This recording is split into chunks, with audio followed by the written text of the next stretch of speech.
here we have the GoGo changer. This is my favorite changer out of the whole series, or favorite changer or morph out of the series. This changer had a on and off switch right here, and its sounds are a lot louder than the Overdrive tracker. I don't know if you can see it right there. On and off switch, so when you turn it on, let me turn it on there for you. It makes that sound there. You have a little blue switch here. When pushed, it activates the spring-loaded door we have here. And let me just get a bit closer there. When you leave it on for some time, we have some numbers which light up and then dim down again.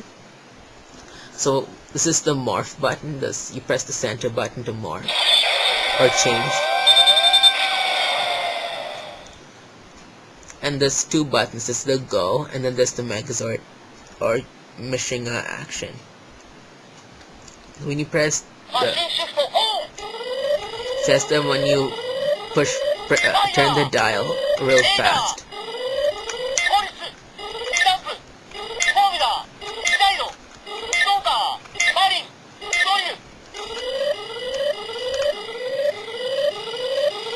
so basically what it does is it screams out each of the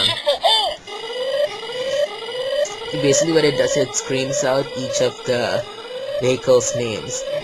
And according to this, there are 13 vehicles.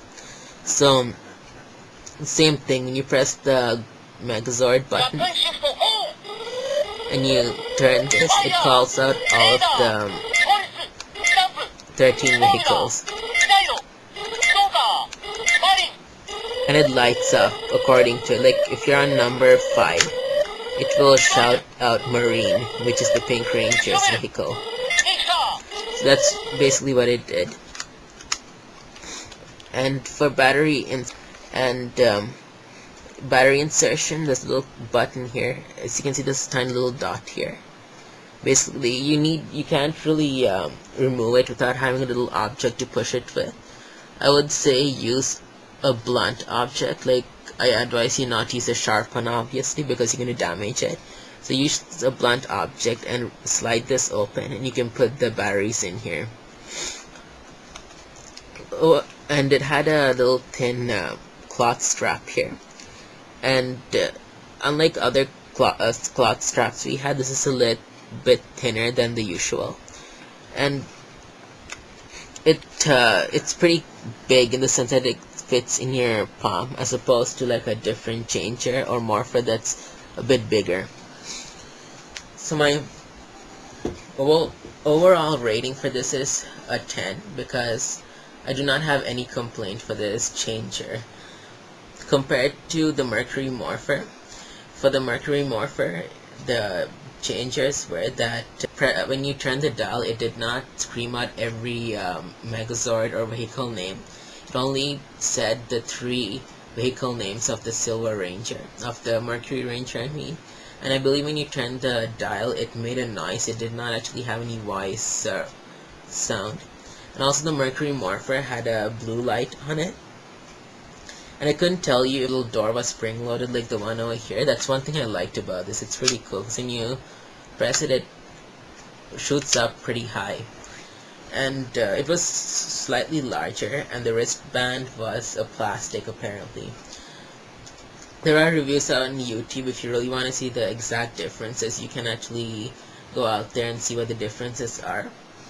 Overall, I cannot say I'm disappointed at all for getting the GoGo changes of the Mercury morpher, because from what I saw, they kind of made a little mess out of the Mercury morpher compared to the GoGo changer. But again, I do not have the morpher, so I prefer not to literally comment on it in a bad way, because people who have it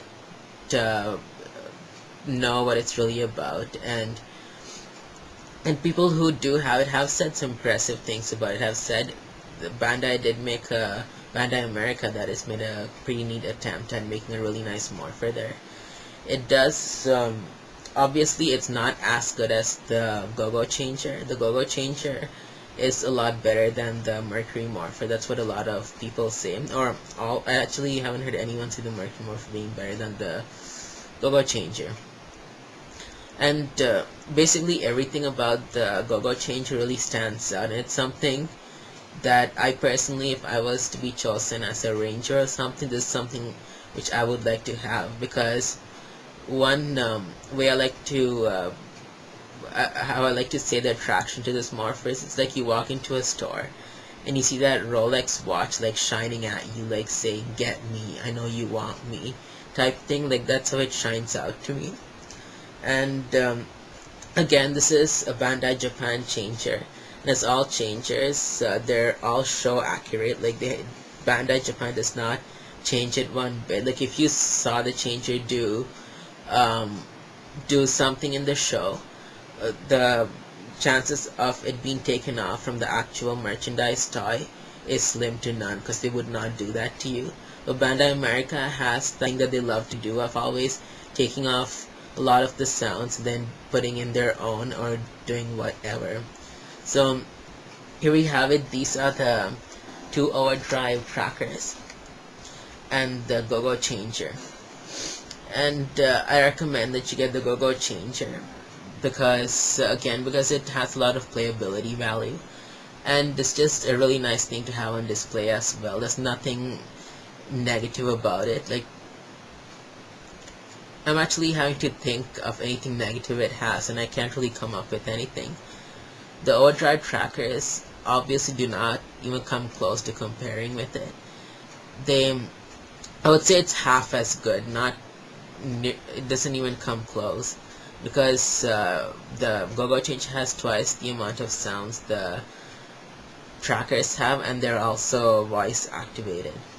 So here we have it. And as for my morpher or changer reviews, I've said it before, I'm just doing them out of order because I don't know, I'm just sick of, I think it's just boring doing it in order. So, but if you do want me to do them in order, I will continue on with the Astro or Digitizer onwards. And if you have any requests, please do not hesitate to let me know. I have a fair amount of changers and I have my fair amount of morphers, so just tell me or give me a heads up, and I'll let you know if I have the changer or morpher to the review, and I'll gladly do it for you. And again, as always, thanks for watching, and please keep an eye on whatever changer or review I might do next.